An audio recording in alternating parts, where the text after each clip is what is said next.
اللہ تعالیٰ نے ارشاد فرمایا سورۃ الاعلیٰ 30واں پارہ، فرمایا قد افلح من تزکا وذکر اسم ربہ فصلی، تحقیق کامیاب ہو گیا وہ شخص من تزکا جس نے تزکیہ نفس کیا، وذکر اسم ربہ فصلی اور اس نے اپنے رب کا نام یاد کیا، وذکر اسم اس نے ذکر کیا اس ذات کا، ربہ جو اس کا رب ہے، فصلی اور اس نے نماز پڑھی، نماز پڑھی۔ یہ دنیا کے اندر چاہے کوئی عالم ہو، کوئی فاضل ہو، کوئی ڈاکٹر ہو، کوئی طبیب ہو، کوئی لبیب ہو، کوئی امیر ہو، کوئی غریب ہو، ہر بندے کا ذاتی طور پر مقصد یہ ہوتا ہے کہ میں اس دنیا کے اندر کامیاب ہو جاؤں اور میری زندگی ایسی کامیاب اور کامران گزرے کہ میں جس گلی جس محلے سے گزروں لوگ مجھے عزت کی نگاہ سے دیکھیں، لوگ میری تحسین و آفرین کرنے کے ساتھ ساتھ نعروں کے ساتھ میرا استقبال کریں۔ ہر بندے کا یہ دل یہی کہتا ہے، اور اس کا دنیا کے اندر مقصد بھی یہی ہوتا ہے کہ میری دنیا بھی کامیاب ہو جائے، کہ میں دنیا کے اندر رہوں بھی کامیاب ہو کر رہوں۔ مولانا روم فرماتے ہیں کہ بحیرہ عرب کا ایک جزیرہ تھا کہ وہاں کے لوگ جو تھے ان کا دستور یہ تھا کہ جب سال کی پہلی تاریخ آتی تو سال کی پہلی تاریخ کو وہ جو بندہ اس کے کنارے پر آ کر اترتا اس کو اپنا بادشاہ بنا لیتے، اسے بتا دیتے کہ جب اس سال کی آخری تاریخ ہوگی تو تجھے ہم پکڑ کر اس جزیرے کے دوسرے کنارے پر پھینک دیں گے جہاں پر طرح طرح کے درندے اور جانور تجھے چیر پھاڑ کریں گے اور کاٹ کر کھا جائیں گے۔ ایک دفعہ ایسا ہوا، ایک سچا تاجر اس جزیرے کے کنارے پر سال کی پہلی تاریخ کو اترا۔ کہتے ہیں جب وہ اترا تو لوگوں نے اسے ہار پہنائے، اسے کہا کہ تو ہمارا بادشاہ ہے۔ پہلے تو وہ کہنے لگا کہ میں ایسے بادشاہ نہیں بنوں گا، میں تمہیں جانتا نہیں پہچانتا نہیں، میں تو ایک تجارت کی غرض سے آیا ہوں، تو میں تمہارا بادشاہ کیسے بن جاؤں؟ وہ کہنے لگے نہیں، ہمارا یہ دستور ہے کہ جو بندہ سال کی پہلی تاریخ کو آئے گا ہم اسے بادشاہ مانیں گے، اور وہ پورے کا پورا سال ہمارا بادشاہ رہے گا۔ جب سال کی آخری تاریخ آئے گی جزیرے کے دوسرے کنارے پر اسے سنگلیوں سے باندھ کر پھینک دیا جائے گا۔ وہ تاجر سچا تھا، عقل مند تھا، اور سچے تاجر کے بارے میں میرے آقا نے فرمایا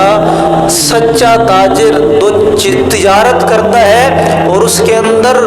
امانت کرتا ہے اور اس کے اندر خیانت نہیں کرتا، وہ سچا تاجر ہے۔ فرمایا اس کا حشر قیامت والے دن انبیاء کے ساتھ ہوگا، سچے تاجر کا۔ ہم میں سے اکثر لوگ تجارت کرتے ہیں، تو جو تجارت لین دین کے اندر وہ سچائی سے کام لیتا ہے، وہ اپنا رزق حلال رکھتا ہے، اس کے اندر حرام کا لقمہ بھی شامل نہیں ہونے دیتا۔ فرمایا کہ سچے تاجر کا حشر قیامت والے دن انبیاء کے ساتھ ہوگا۔ تو وہ سچا تاجر جب وہ اترا انہوں نے بادشاہ بنا لیا، وہ پوچھنے لگا، کہنے لگا کہ پورا سال میری بات مانو گے؟ سب کہنے لگے ہم آپ کی بات مانیں گے، یہ پوری فوج ہے، یہ ساری سلطنت تیری ہے، جو چاہے تو کر سکتا ہے۔ تو وہ جب تخت پر بیٹھا اس نے فوج کو حکم دیا، بلا کر ساری فوج کو جزیرے کے دوسرے کنارے بھیج دیا، کنارے پر بھیجا اور کہا کہ وہاں پر جتنے درندے ہیں، جتنے جانور ہیں، جتنے سانپ ہیں، سب کو ختم کر دیا جائے۔ ساری فوج لگی، ایک ہی دن کے اندر سب ختم کر دیا۔ پھر اس نے کہا وہاں پر جو جڑی بوٹیاں ہیں، درخت ہیں، سب کو ختم کر دیا جائے، سب کو ختم کر دیا گیا۔ پھر اس کے بعد کیا ہوا؟ اس نے وہاں پر ایک محل تیار کروانا شروع کیا۔ محل اب وہ محل تیار ہونا شروع ہو گیا، ساری وہاں پر صفائی کر دی گئی، محل تیار ہو گیا۔ جب محل تیار ہو گیا اس وقت تک سال کا آخر بھی ہو گیا۔ جب سال کا آخر ہوا لوگوں نے بھیجا اب اسے پکڑنے کے لیے اور سنگلیوں کے ساتھ جکڑنے کے لیے جب بھیجا تو مولانا روم کہتے ہیں کہ وہ کہتا رکو، تمہیں پکڑ کر بھیجنے کی ضرورت نہیں، میں خود چلا جاتا ہوں، میں خود چلا جاتا۔ کہتے ہیں کہ وہ جب جا رہا تھا جزیرے کے دوسرے کنارے تو اس کے چہرے پر مسکراہٹ تھی، چہرے پر مسکراہٹ تھی۔ تو مولانا روم نتیجہ یہ نکالتے ہیں، کہتے ہیں کہ یہ دنیا جو ہے، یہ یہاں پر جو بھی انسان آتا ہے ایک مسافر آتا ہے، اسے بتلا دیا جاتا ہے کہ جب تیری زندگی ختم ہو گئی تو تجھے ایسی جگہ جانا ہے جہاں کوئی نہیں ہوگا، یہ قبر جو ہے وہاں پر جانا ہے، ایک چھوٹی سی قبر ہے وہاں پر جانا ہے۔ تو اس کے لیے تیاری کرنا یہ مومن کا کام ہے، جو پھر تیاری کر لیتا ہے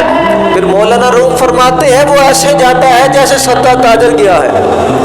وہ سچا تاجر اس نے اپنی آخرت کو سنبھال لیا،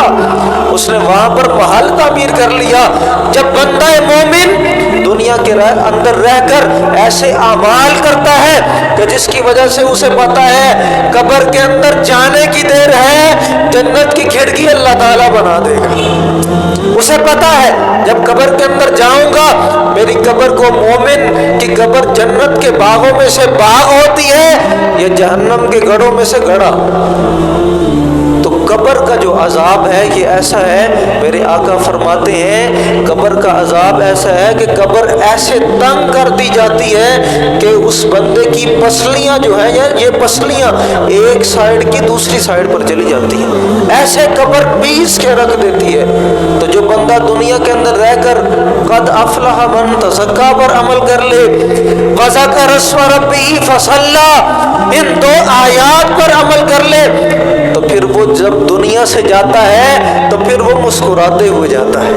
اس کے چہرے پر مسکراہٹ یہ بتا رہی ہوتی ہے کہ یہ بندہ دنیا کے اندر اچھے اعمال کرتا تھا، اس نے دنیا کے اندر رہ کر اپنی قبر کو سنوار لیا۔